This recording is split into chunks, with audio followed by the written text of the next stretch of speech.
Hello student, myself Anand Shankar Upadhyaya and today I am going to discuss NCERT solution of the chapter motion.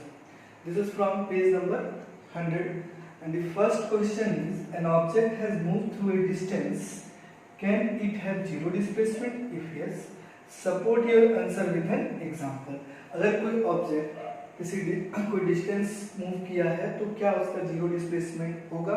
अगर हाँ तो उसको example के साथ बताना है। तो आंसर होगा हाँ, जीरो डिस्प्लेसमेंट होगा। जीरो डिस्प्लेसमेंट पॉसिबल है उस ऑब्जेक्ट के लिए। कब? जब एक सर्कुलर पाथ में मूव कर रहा है और सर्कुलर पाथ में मूव करने पे जहां से वो स्टार्ट किया वहीं पे अगर एंड कर रहा है, यानी कि इनिशियल पोजीशन और फाइनल पोजीशन अगर सेम होगा, तो हम लोग पहले भी पढ़ चुके हैं कि जब इनिशियल पोजीशन और फाइनल पोजीशन सेम होता है तो डिस्प्लेसमेंट जीरो होता है। डिस्टेंस कवर किया फिर भी डिस्प्लेसमेंट जीरो होगा। उस केस में डिस्टेंस जो है वो circumference of the circular path के बराबर हो जाएगा और डिस्प्लेसमेंट इक्वल टू जीरो हो जाएगा। तो हम इस तरह आंसर लिख सकते हैं, yes, zero displacement is possible if an object has moved through a distance. Suppose a body is moving in a circular path and starts moving from one point and returns at the same point, that is returns to its same initial point, then distance will be equal to its circumference while displacement will be zero. And second question is, a farmer moves along the boundary of a square field of side 10 meter in 40 seconds. What will be the magnitude of the displacement of the farmer at the end of 2 minutes 20 seconds from its initial position? एक farmer है जो कि square field के चारों ओर घूम रहा है और स्क्वायर फील्ड का साइड जो है 10 मीटर का है और एक पूरा चक्कर लगाने में उसको 40 सेकंड लग रहा है। तो 2 मिनट 20 सेकंड के बाद उसका डिस्प्लेसमेंट क्या होगा? तो 2 मिनट 20 सेकंड को हमको 20 सेकंड में कन्वर्ट कर लेना है। तो 1 मिनट में 60 सेकंड होता है, तो 2 मिनट में 120 second plus 20 second that is 140 second. अब यहाँ बोल रहा है कि 40 सेकंड में एक राउंड लेता है, तो number of round in 40 second equal to 1। तो 140 सेकंड में क्या हो जाएगा? 140 डिवाइडेड बाय 40 तो 7/2 आएगा। 7/2 आएगा दैट इज 3/2 राउंड। तो पहला तीन राउंड ए से शुरू करता है और ए पे पहुंच जाता है। तो जहां से शुरू करता है अगर वहीं पे पहुंच रहा है तो डिस्प्लेसमेंट जीरो, यानी कि पहला तीन राउंड में डिस्प्लेसमेंट जीरो। लेकिन लास्ट हाफ राउंड में ए से बी और बी से सी, यानी कि शॉर्टेस्ट रूट जो हो गया वो एसी हो गया, यानी कि डिस्प्लेसमेंट उसका एसी। तो अब हम लोग एसी फाइंड कर लेते हैं। तो एसी फाइंड करने के लिए हम लोग को राइट एंगल ट्राइंगल लेना है। तो पाइथागोरस थ्योरम लगा देना है। In right angle triangle A B C, A से हाइपोटेन्यूज है तो AC square equal to AB square plus BC square.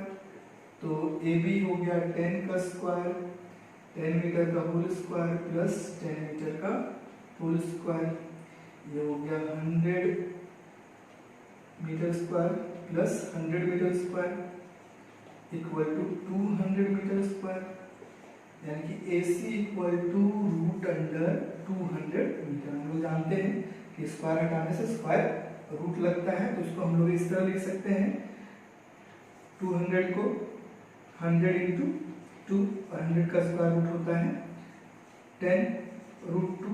और इसको अगर हम सॉल्व करना चाहें तो √2 का वैल्यू होता है 1.414, तो इसका आंसर आएगा 14.14 मीटर। 14.14 मीटर। तो यानी कि डिस्प्लेसमेंट 2 मिनट 20 सेकंड के बाद 14.14 मीटर आएगा।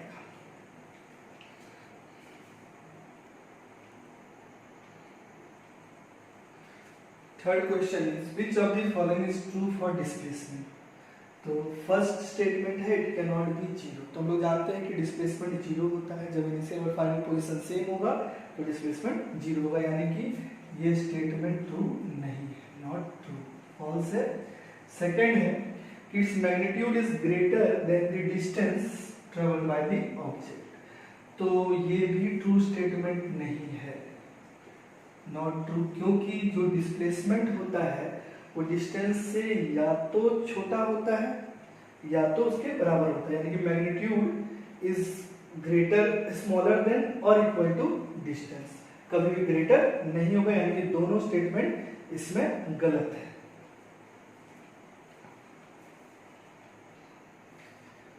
Next question from page number 102, distinguish between speed and velocity. Speed और वेलोसिटी के बीच में डिफरेंशिएट करना है। तो स्पीड क्या है? Rate of change of distance को हम स्पीड बोलते हैं। ऐसे भी लिख सकते हैं the distance travelled by body in per unit time. और वेलोसिटी हो गया rate of change of displacement is known as velocity. Direction independent है, स्पीड डायरेक्शन पर डिपेंड नहीं करता है, जबकि वेलोसिटी डायरेक्शन डिपेंडेंट है। तो इसमें मैग्नीट्यूड और डायरेक्शन, सिर्फ मैग्नीट्यूड है डायरेक्शन नहीं है, तो स्केलर क्वांटिटी हो गया।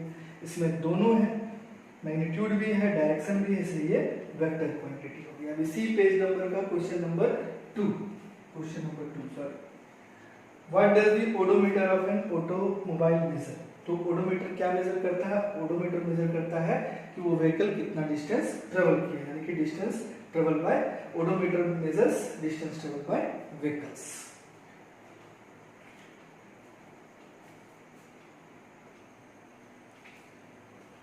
पेज नंबर 102 से थर्ड क्वेश्चन है कि what does the path of an object look like when it is in uniform motion. तो जब भी कोई ऑब्जेक्ट यूनिफॉर्म मोशन में मूव करता है तो उसका जो पाथ होता है वो स्ट्रेट लाइन होता है। नेक्स्ट क्वेश्चन है कि under what condition is the magnitude of average velocity of an object equal to its average speed. कि किस कंडीशन में एवरेज वेलोसिटी का मैग्नीट्यूड और स्पीड का वैल्यू इक्वल होगा। तो एक ही कंडीशन है जब कोई बॉडी स्ट्रेट लाइन पाथ में मूव करेगा, यानी कि the magnitude of average velocity of an object will be equal to average speed only when object travels in straight line path. Straight line path में travel करेगा तभी दोनों का magnitude same आएगा, और कोई कंडीशन नहीं है। जैसे एग्जांपल हम लोग ए से बी 10 मीटर कवर किया 2 सेकंड में, बी से सी 5 मीटर 1 सेकंड में, तो इस केस में डिस्टेंस 15 मीटर हो जाएगा, टोटल डिस्टेंस, टोटल डिस्प्लेसमेंट भी 15 मीटर हो जाएगा, टोटल टाइम हो जाएगा 3 सेकंड, यानी कि दोनों में जो वैल्यू आएगा वो आएगा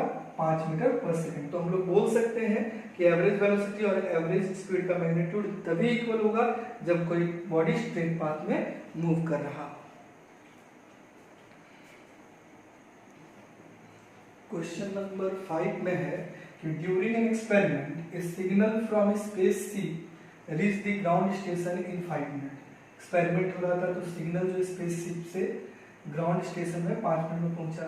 तो what was the distance of the space ship from the ground. Ground station से उस स्पेस शिप का डिस्टेंस कितना था, और उस सिग्नल का स्पीड यहाँ दिया हुआ है 3 × 10⁸ मीटर पर सेकंड। तो न्यूमेरिकल सॉल्व करने से सबसे पहले ये होता है कि हमको डाटा लिख लेना पड़ता है कि क्या क्या दिया हुआ है। तो देखते हैं क्या क्या दिया हुआ है। तो दिया हुआ है टाइम दिया हुआ है, टाइम दिया हुआ है 5 मिनट, टाइम दिया हुआ है 5 मिनट्स, 5 मिनट, और सबको हम लोग एक यूनिट में ले आना पड़ता है, मीटर पर सेकंड, तो उसको सेकंड में ले आते हैं। तो 5 मिनट यानी कि 5 × 60, तो ये हो गया 300 सेकंड। स्पीड बी से रिप्रेजेंट कर सकते हैं हम लोग, दिया हुआ है 3 × 10⁸ मीटर पर सेकंड। निकालने बोल रहा है डिस्टेंस। तो डिस्टेंस का फॉर्मूला हम लोग जानते हैं कि डिस्टेंस इक्वल टू होता है speed into time, speed into time. Speed हो गया 3 × 10⁸ मीटर पर सेकंड इंटू 300 सेकंड, 300 सेकंड।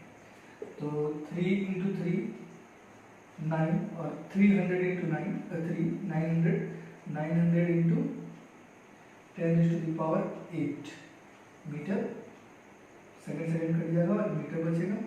तो इसको हम लोग लिख सकते हैं 9 × 10⁻10 मीटर।